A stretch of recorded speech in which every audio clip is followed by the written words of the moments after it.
Thank you very much. It's a great honor to be here. Incredible people, incredible country. I'm thrilled to be back with so many visionary innovators and titans of industry, the most brilliant in the world, actually. So many different locations, and they come from all over, but this is a very special country that I'm in, and the business leaders here at APEC are really fantastic. So many friends, and I want to thank our host at this important summit, President Lee of South Korea. He's a terrific person, and I'm going to be meeting with him this afternoon, and I look forward to that very much. The Republic of Korea is a cherished American friend and a close ally, and as we can see in this beautiful city, it's truly one of the most remarkable nations anywhere on earth. Here in this peninsula, the people of South Korea have forged a miracle of economic development like you rarely see, an industrial and technological powerhouse, and above all, a free society and enduring democracy and a thriving civilization. And I want to congratulate you. There's very few places like it. The entire world should be inspired by all that you have achieved, and they study you, and they do so much to understand what you've done, but most of them don't get it, and that's probably good for you. Keep it this way. Most of them don't get it. They want to get it, but it doesn't quite work out for them the same way it works out for you, so that's a great tribute to you. We have some very special people with us today, and I want to thank for the great job he's done, and also for being here, Secretary of State Marco Rubio. Marco, you're around here someplace. Where's Marco? Marco, thank you. Man who's doing a fantastic job, who understands the markets maybe better than anybody. Our Treasury Secretary Scott Bessent. Scott, thank you very much. And somebody that you're dealing with, who you made a very good deal with, because you have very good negotiators, but he's pretty good too. Howard Lutnick, Secretary of Commerce. Thank you, Howard. U.S. Trade Representative, Ambassador Jameson Greer, is a fantastic person. And your career's Minister of Trade, Industry, and Resources, Mr. Jung Kwan Kim, who's an incredible man, actually. My people say he's very tough, however. We wish we had somebody of a little bit lesser caliber, but they decided not to do that. And so many other distinguished guests are here, so I just want to thank you very much. It's an incredible room. It's a beautiful room, by the way. All those beautiful people up there, so high up. This place is packed. Thank you. Look at it, we're waving. Thank you very much. But as you know, APEC unites Pacific nations around our growing economies and promoting our shared interests, and today I come with exciting news from one of the largest Pacific nations. We'll call ourselves a Pacific nation, but one of the largest of them all, the United States of America. I'm pleased to report to you that this afternoon, after 4 years of weakness, disaster, really decline, America is back, and it's back stronger than ever before. We're doing numbers that nobody's ever seen before. We're the hottest country in the world, actually, and I say that with other countries represented, and they admit it. But I do say it very proudly. 1 year ago, our country was in very, very serious trouble. Some people thought our country was dead. Now we're literally sort of an inspiration to a lot of other countries. We are indeed, I use the term hottest country, but we're the hottest country anywhere in the world by far. The United States is blessed with right now, the strongest economy, the strongest borders. This all happened over the last 9 months. The strongest military, the strongest friendships, and the strongest spirit of any nation on the face of the earth. This is a golden age in a short period of time. I knew we could do it. I didn't know we were going to do it this quickly. It's a little bit more than 9 months. So in less than 1 year, we've secured commitments for over $18 trillion of new investments. As an example, the previous administration, in 4 years, they did less than $1 trillion. I think much less, actually, and hurt our country very badly. Who would have known? But we're going to be 18, so I figure that we'll probably be at 20 or 21, maybe even $22 trillion of investments coming into our country by the end of the first year of my second term. And, we had a tremendously successful first term. We had the strongest economy in history for our country, strongest we ever had. But this is, I think, blowing it away. We have great policy. We have some very good things happening. The stock market, as you know, is set 45 all-time highs since in a period of, it's pretty good, in a period of 9 months, breaking new records week after week, including one just yesterday. We set the record GDP growth in the second quarter, and that's with all of the things that we're doing. When they are built in a year and 2 years, we're going to go through the roof. I mean, we're going to see numbers that I don't think have ever been seen before. But even during this period of a little bit of a period of transition, you could call it, because I think we're in an economic revolution in America. We went at 3.8%. We're up 3.8% GDP, triple and even quadruple the rate that a lot of people thought we'd be. They thought that during this period that we'd be at a much lower rate. Some people predicted 1.5, and we're going to be very close to 4. The next quarter, we're expected to be at about 4% growth. And after that, I mean, I can't even predict, because when all of these factories that are moving in, the car plants are moving in. Yesterday, I was with Mr. Toyota in Japan, and he's just announced he's going to spend, they are going to spend $10 billion, and they're going to build new car plants, and they're going to build them in numerous states, about 6 or 7 different states. And we're bringing our car industry back. We're bringing AI. We're leading everybody in AI. We're leading every nation in AI by a lot. In 9 months, we've lifted over 600,000 Americans off food stamps. Wages for workers are rising at the fastest pace in more than 60 years. And meanwhile, energy prices are down. Gasoline prices are down. Grocery prices are down. Mortgage rates are down, despite the fact that we have an incompetent head of the Fed. He's incompetent.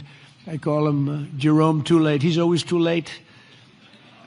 Jerome Too Late Powell. But he's out of there in another couple of months. We'll be very happy about that. We'll appoint somebody that we all like, because we should have the lowest interest rates of any country. Because without us, there are no other countries, really. I mean, the whole thing falls apart. You know, America always had the lowest interest rates, and now we don't do that. We're like number 28. It's ridiculous. And we're a much different country than we were 2 years ago, or a year ago even. But you know what the crazy thing is? In the old days, I call it the old days. I'm a little bit older. I'm looking at all these young, brilliant faces. I'm a slight, a couple of years older than you, just a couple of years. But in the old days, when you announced good news, the stock market went up. You announced good news, the stock market would go up. Now when you announce good news, the stock market goes down, because people say, oh, that's terrible. You're doing well, that's terrible. Interest rates will go up. So they think because of that, interest rates will go up because that. It's inverse to what it should be. We're going to go back to the way it used to be. When we announce good news, the stock markets are going to go up. And that's the way it should be. And we're going to really ride that very hard. And when we announce good news, we're not going to have a Fed that's going to raise interest rates because they're worried about inflation in 3 years from now or something. When we announce good news, we want the stock market to go up, not to go down. And the scourge of inflation we inherited. We inherited the worst inflation ever that we've ever had. I inherited from incompetent people, and now we're down to a very low rate of inflation, 2.7%, and it's going to be a little bit lower than that. It's almost a perfect number. Believe it or not, you don't want to have zero. You want to have like 1% to 2%, and we're very close to that number. But we had inflation the worst in the history of our country.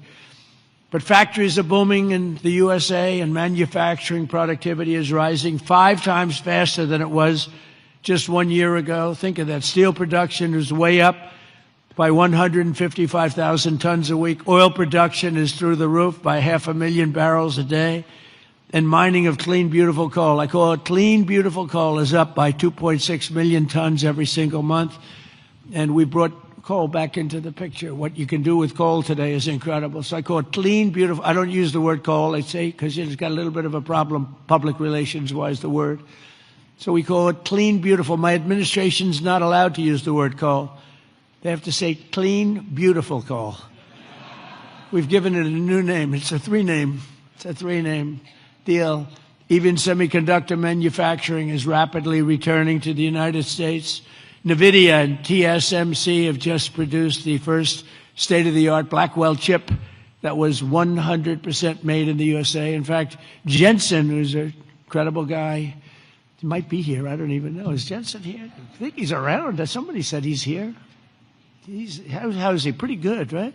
Got a chip that's like 10 years advanced, but he's great. And they're all, building now. They're building tremendous plants in the United States, Arizona, Texas, all over. We're going to have a big portion of the chip market just in a very short period of time. But these tremendous strides are also creating great jobs for our citizens. 1.9 million more American-born workers are employed today than when I took office 9 months ago. Think of that. Almost 2 million people more American workers. Nobody's ever had numbers like that. And those numbers are going to get much bigger, much better than that when we open these plants that are being built all over, the AI plants. I've never seen plants this big. I built shopping centers. I built a lot of things, but if you spend $250, $300 million, you can build a big shopping center. These people are spending $50 billion to build a building. And I say, what's your product? Information. I said, well, good luck. That's a lot of information you're going to have. But, they're the smartest people in the world are doing it, and they all think it's great. All I can do is make it easy for them. And what I've done, one of the things that I'm most proud of, because I thought of it like every, country, our electricity production, our energy production is not, it's not, nobody ever saw this kind of a revolution with the AI. And what they need more than anything is electricity. So if a country was able to do that, it would be, pretty unusual. It would be very hard, maybe you could say impossible. So I came up with a concept when they build a massive plant, sometimes the size of Manhattan. Think of that. The size of Manhattan, these plants are the biggest. I've never seen anything like it, actually. Nobody has. There's never been anything like it. But I let them build their own electricity generating plants with it. So they're building their own electric. They're sort of becoming an electric producing company in addition to all of the other things that they produce, including information. And what they're able to do is start immediately. We're giving them very fast permits. We're no longer having them wait for 10 years, 12 years, 15 years prior to rejection. They'd go 15 years and then they'd get a vote, a rejection. And by that time, their concepts were old and obsolete anyway. So, it's terrible. And we're getting it done rapidly, literally rapidly. And they're coming up with electric generating plants, the likes of which nobody has seen. The companies are standard companies that do electricity and create power companies. They've never seen anything like it because we have a level of genius, a level of people that are designing things that nobody's ever seen before that produces vast amounts of electricity for their plant. And if they have extra electricity, they sell it back into the grid. So they really, it's really been amazing. And it allows people to start building immediately, and they can't blame the government. They won't blame me because I didn't produce enough out of the grid that's 200 years old. So we have more people now working than at any time in the history of our country. And we've sort of just begun. It's hard to believe, actually, if you knew where we were 2 years ago.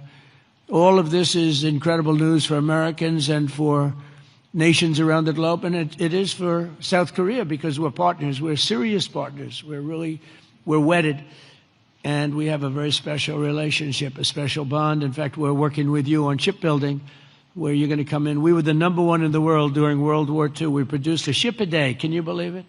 Tankers and freighters and this, a ship a day.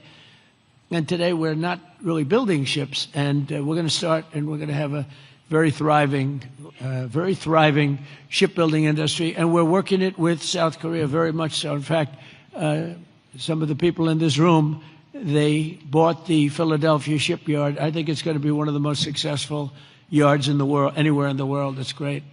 Known for incredible production years ago, and sort of through bad management or bad thinking by people that were prior to me. I mean, you have to blame the president. You can give the president credit or blame the president, but I blame the president. They allowed the shipbuilding industry to go away, essentially, in our country. We're going to bring it back very, very powerfully. When America thrives, our partners thrive, and our alliances thrive with all of the countries. The Indo-Pacific thrives, and that's good for all of us, and the entire world becomes safer and wealthy and greater than ever before. We get along with a lot of countries. We solved a lot of wars and a lot of problems, and that's all good for all of us. The extraordinary American turnaround that I've just described has been achieved not by just continuing business as usual back in Washington. If I didn't win the election, and we won it in a landslide, we won by tremendous numbers. I had a whole thing too big, you have to say, too big to rig. We didn't want any rigging. We had these great polls going in. I said, don't believe the polls. Pretend we're 1 point down. Always assume we're 1 point down. And everybody voted. We won in a landslide. We won all 7 swing states. You have to win the swing states. And we won all 7, which is something that rarely happens. But to win the popular vote by millions, we won everything you can win. The Electoral College by a tremendous amount. We won in counties. They have counties, thousands of counties. And we were 2,700 compared to 525 actually. So think of that. We were 2,750 compared to 525. And that's why the map shows all red. Red being Republican, not something else. Red being Republican. Only a few people understand that one. My administration has rejected the old model of incompetent government that punished success and rewarded failure and made building anything almost impossible. When you come into our country, and many of you are doing that, but when you come into America, you're going to get service like you've never seen before. Quick permits, and we want safety, we want great environmental, we want everything good, but it's going to go quickly. We're rewarding those who build and create and hire and invest in the USA, and we're making America the best place on earth to do business, and that's what it's become very quickly. We have some wonderful people. Lee Zeldin at Environmental, he's incredible. He gets the right result quickly, and he makes sure that people do the right thing. But we will have the best tax rates, the lowest energy costs. We have the lowest energy. We have tremendous amounts of energy, more than anybody else. We have the most oil and gas and coal, more than any other nation on earth. So that's a big advantage that we have over others. We have the lowest regulatory burden. In my first term, we cut more regulations than any other administration in history, and we're going to do about the same level right now or more if we can. The most advanced technology and the fairest trade deals anywhere in the world. And for decades before I took office, our country was run by legions of bureaucrats who were always looking for a reason to say no. Why? How can we say no? They wanted to say no. They thought that was their job, and it's really just the opposite. We work to say yes.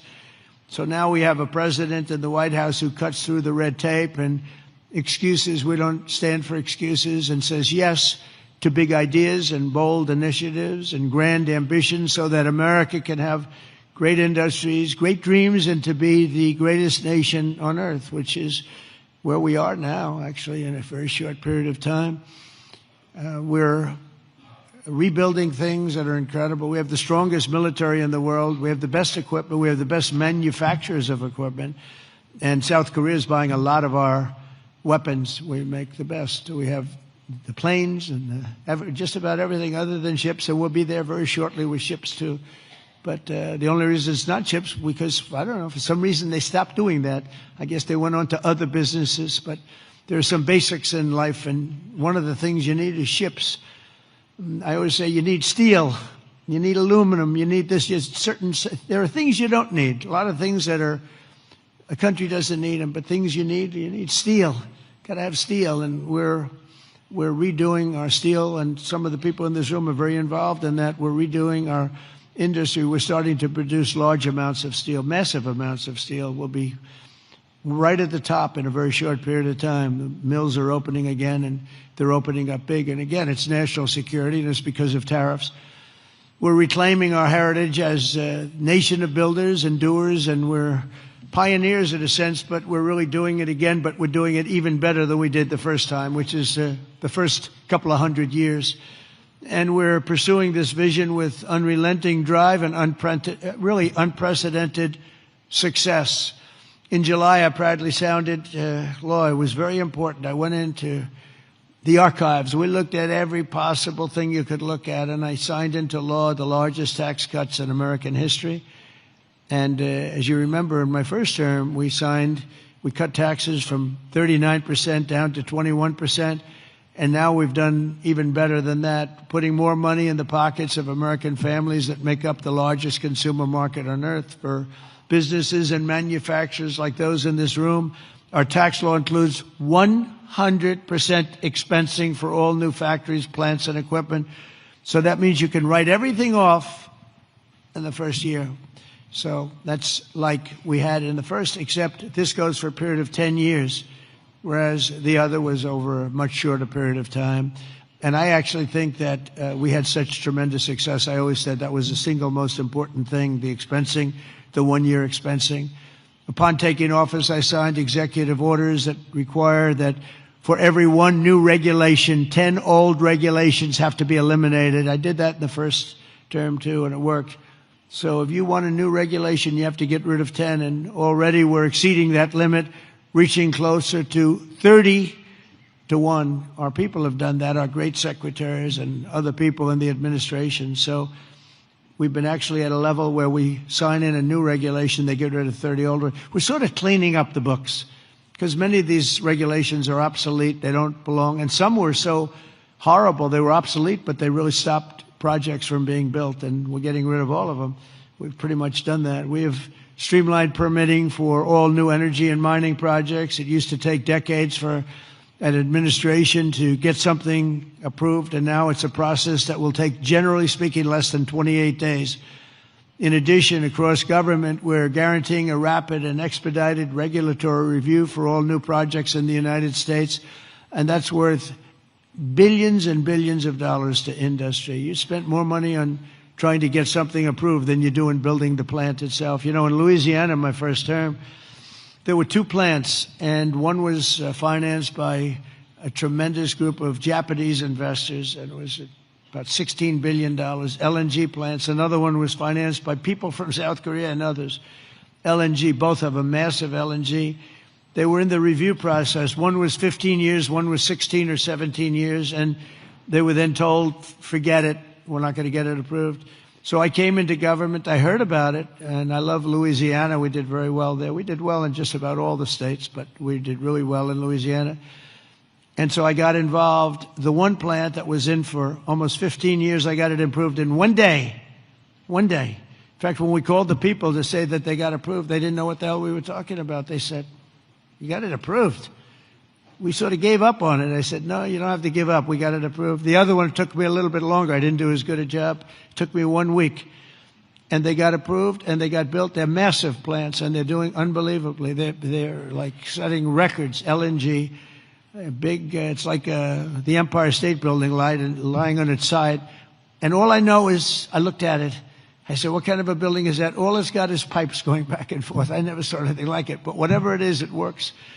And they've been very, very successful. But think of it, 14 and 15 years, and I got one approved in 1 day and one approved in 1 week, and they've been doing great, and they've been good for the environment. I've shrunk the size of government for the first time in many years since January.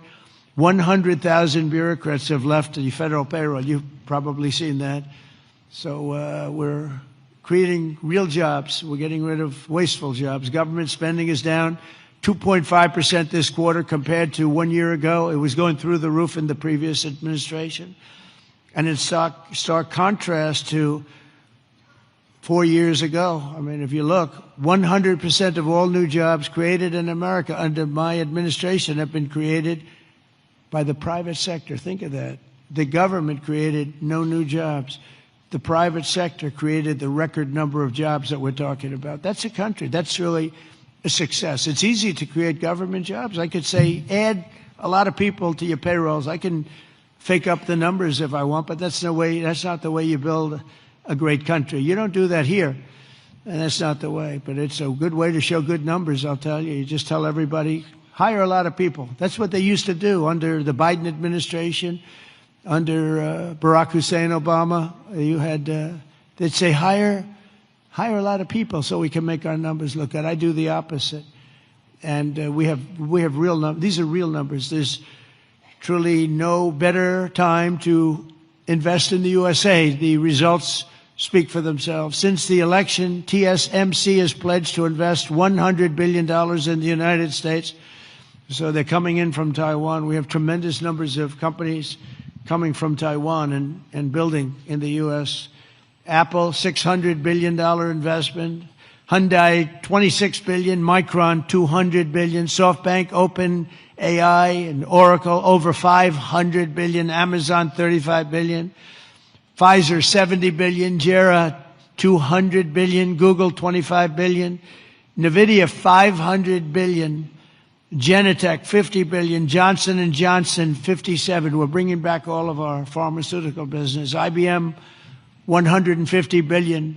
AstraZeneca, $50 billion, among many others, many others, too many to talk about. But one of the most significant factors in this remarkable surge of new investment has been my transformation of trade policy. 8 years ago, I came to this very summit. I was here. Does anybody remember? I don't know. I remember. Does anybody remember what I said? Yeah, there's a few hands up there. It must have been a great speech. 3 people. It's not too many people. But there's no reason to, because you saw whatever I said, I did.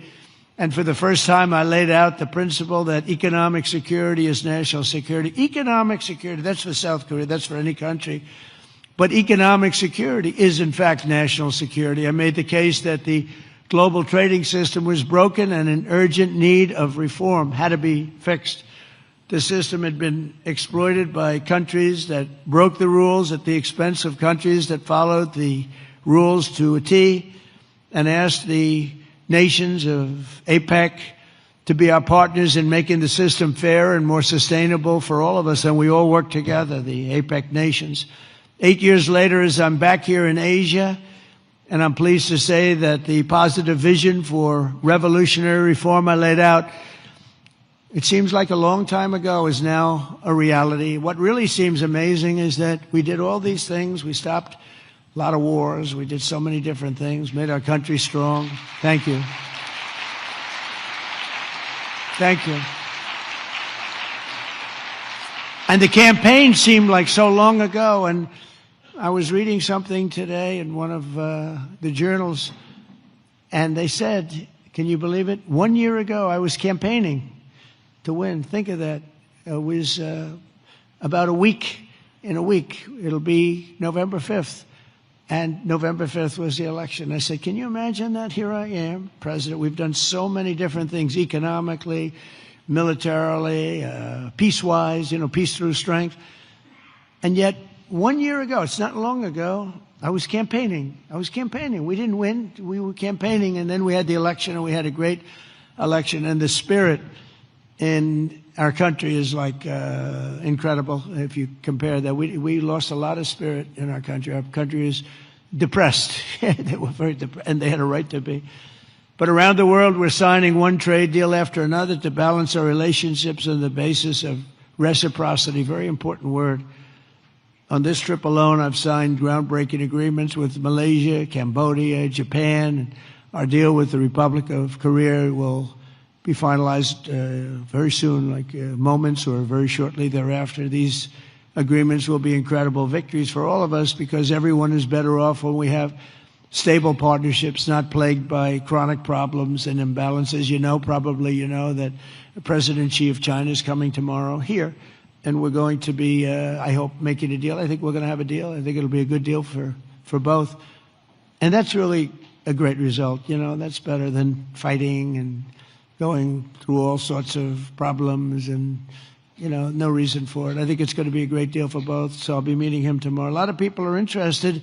They're also interested in what we're doing, but they're interested in that, I can tell you a lot. The world is watching, and I think we'll have something that's very exciting for everybody, and that's also good for South Korea. It's good for all nations. We're ending gaping trade deficits, unfair trade barriers to market access, insecure supply chains, weak, pathetic supply chains, and much, much more. We had such bad supply chains under the last administration. It was embarrassing. And we're entering a new era of trade that truly works for both sides. Got to work for everybody. You know, deals have to be good for everybody. I've heard that all the time, and I never really believed it, I'll be honest. I said, if you make a great deal. The best deals are deals that work for everybody, especially when you're talking about nations. You know, when you're talking about nations, it really is a little bit different than you're doing a business deal and you want to just rip their hearts out, right? These guys know what I mean. They've ripped out so many hearts. But when you have nations, it's a little bit different, you know? You gotta all balance out a little bit. When I announced reciprocal tariffs last April, some people thought it was wonderful and others really weren't so sure. They weren't sure. They didn't understand tariffs because tariffs were used against us. We didn't use tariffs stupidly. And we do now. National security. This week we proved once and for all that there were no critics left. The only critics are people that took advantage of us for many years, and now they're not able to do that. The deals we're signing with our friends and partners are making our alliances closer and stronger than ever before, and they respect us because it was so foolish. The people that ran our country were so foolish. With these agreements, our nations will extend our vital security alliances into the realm of economic security for the first time ever. We're forging new partnerships on strategically important industries like shipbuilding, energy, semiconductors, critical minerals, and, very important pharmaceuticals. We learned that during COVID. We had to rely on other countries to give us pharmaceuticals. You can't do that. You have to, certain industries you want to have there. You want to have your medicines made ideally in your own country. Many of our agreements also include deepening collaboration of industries of the future, such as nuclear, quantum, artificial intelligence, where America is number one by a lot. Actually, we're really number one by a lot. We're number one in military consequence. We're number one in military, in the quality of the weapons. That's why everyone wants to buy for us. I'll tell you what we have a long lead on is submarines, nuclear submarines. We are so far advanced that by perhaps 20, 25 years. We're 25 years ahead of any competition. And not only are the tariffs strengthening our alliances, they're also bringing peace to the world. On Sunday in Malaysia, we signed the Kuala Lumpur Peace Accords, ending forever the war between Cambodia and Thailand. Thank you. Thank you. You know, it's interesting. We were making trade deals with Cambodia and with Thailand, and I sort of watch what I do. I don't go to the beach and sleep all day. I like to watch. And I see Cambodia, Thailand, among many other nations. And this is true for numerous other deals too. But I see Cambodia, Thailand, and I read a front page story about the fact that there were thousands of dead people along the border. And they fought for a long time. And I said, wait a minute, we're making deals? And they're starting a war? They were just starting, and it was vicious. Thousands of people were killed along the border. There are two borders. And I said, let's call the head. I didn't know the heads of either one. I called them. They were both great people and sort of reasonable. I said, listen, you want a trade deal? We're not going to make a deal with you if you're going to be in war. Then I called Cambodia. I called Thailand. I called Cambodia, back and forth. And after about 2 days, we ended up with the help of Malaysia. Malaysia was like a mediator. We used a beautiful facility in Malaysia because it was too hot. The other two, and I don't mean hot weather-wise. I mean it was hot. It was too hot with bullets flying all over the place. And Malaysia was fantastic, and they helped implement it. The prime minister was great guy. Just left him. And within 2 days, we signed a deal. And the two people came in. They were like best friends. It was a beautiful thing to see. We saved, probably millions of lives. They've had a tempestuous relationship I said, for how many years? 500 years. They said, that's a long time. That's a long time. But we think this is going to be, hopefully, I use the word everlasting. Same thing in the Middle East. We hope it's going to be everlasting peace. They've never had peace. They've 3,000 years, and we signed in the Middle East. But I've ended 8 wars in 8 months, and in many instances, trade has played a big part in getting those wars ended. On top of it all, tariffs now projected to reduce our deficit by $4 trillion over the next 10 years, and I think actually much more than that. That's national security, because you can't have deficits and you can't have debt all over the place. And it stops inflation and strengthening the dollar and ultimately balancing our federal budget, which I think we're going to do very quickly, only because of our policy of fair tariffs. And for any company that does not wish to pay the tariff, I say, you could build your factory in America. If you build your factory in America, there are zero tariffs. But, again, going back to the wars, it's so important. If you look at India and Pakistan, so I'm doing a trade deal with India, and I have great respect and love.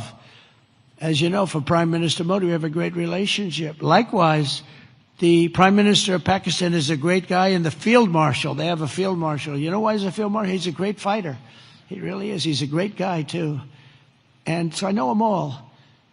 And I'm reading that 7 planes were shot down. They're going at it, and they're really starting to go. And it's a big thing. These are 2 nuclear nations, and they're really going at it.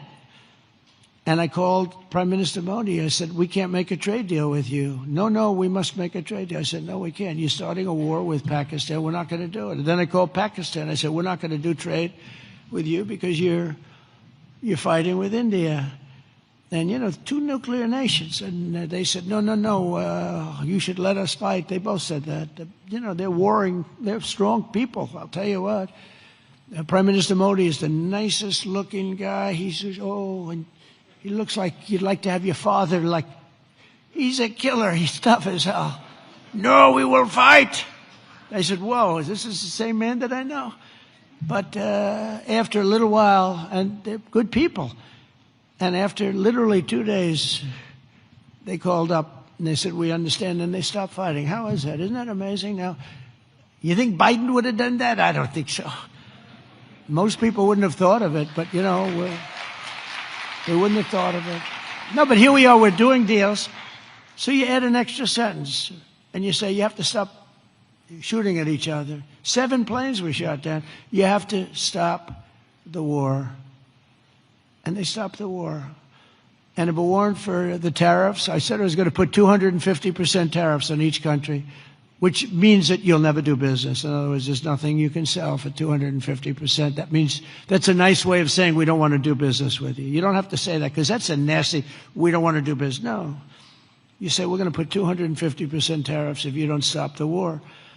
And they understood that, and within 48 hours we had no war, no people killed. I mean, it's makes me feel so good. It's we saved millions and millions of lives with all of them. Azerbaijan. If you look at, just take a look at that one. That was going on for, I think, 38 years, right? And President Putin called me. He said, "It's amazing. It's amazing. We couldn't get that war stopped.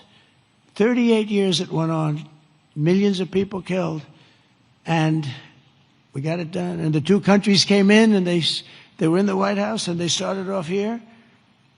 And they got closer, closer, closer, closer. After an hour, they were hugging each other in peace. It was amazing, actually. It was beautiful to see 2 very good countries, 2 very good leaders. One was there for 22 years, one was there for 7. And they both said, my entire political life, all I did was shoot people on the other side. And we got it closed up. And we did that 8 times. The only one I didn't do is Russia, Ukraine, but that'll get done too. That'll get done. I thought that was going to be an easy one because of my relationship with President Putin. He turned out to be a little different, but I think it'll get done. It's would have never started if I were president. That war would have never, ever started. So we've used trade to create peace in a lot of different locations. We also solved the war in Africa, Congo, Republic of Congo, and Rwanda. That was much smaller to do with trade, more to do with common sense. They were fighting for years. 10 million people were dead, and we got that one done too. So we did a lot of them. We did 8 in 8 months, And I think the other one's going to come along. I really think so. I thought that would have been one of the easier. Who would have thought we created peace in the Middle East but didn't get Russia and Ukraine? Because peace in the Middle East was undoable. They're shaking their heads. It was undoable. We got it done. 3,000 years, okay? They never had peace. They never had anything like it. We have all countries signed up, and the level of spirit and everything, I think it's going to hold for a long time, hopefully forever. Hopefully that's an everlasting one too.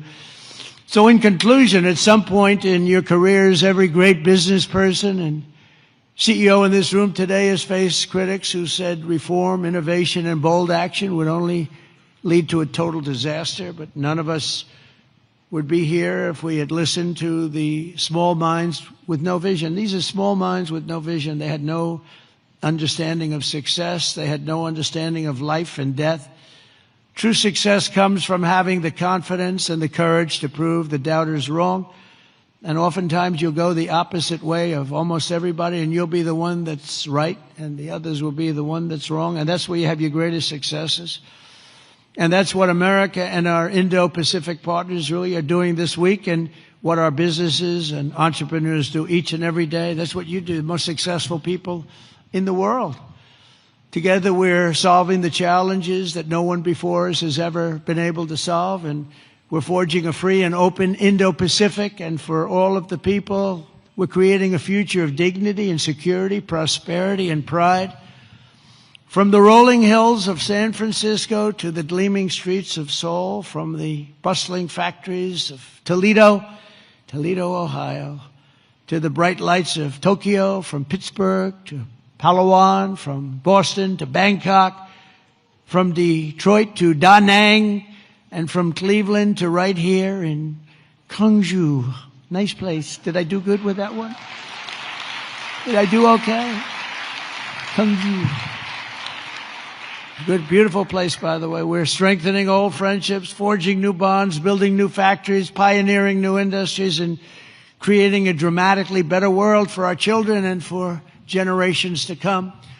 Together we will build a future of strong, independent nations on both sides of the vast ocean, joined by our common interests, united by common values, and reaching constantly toward a richer, safer, and more peaceful Pacific with fairness, persistence, and common sense. That's such an important two words.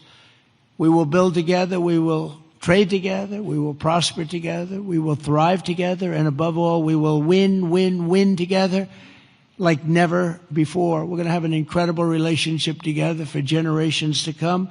And I just want to thank everybody in the room. I know so many of you. You're incredible people. God bless you. God bless the nations of this great region, and God bless America. Thank you very much, everybody.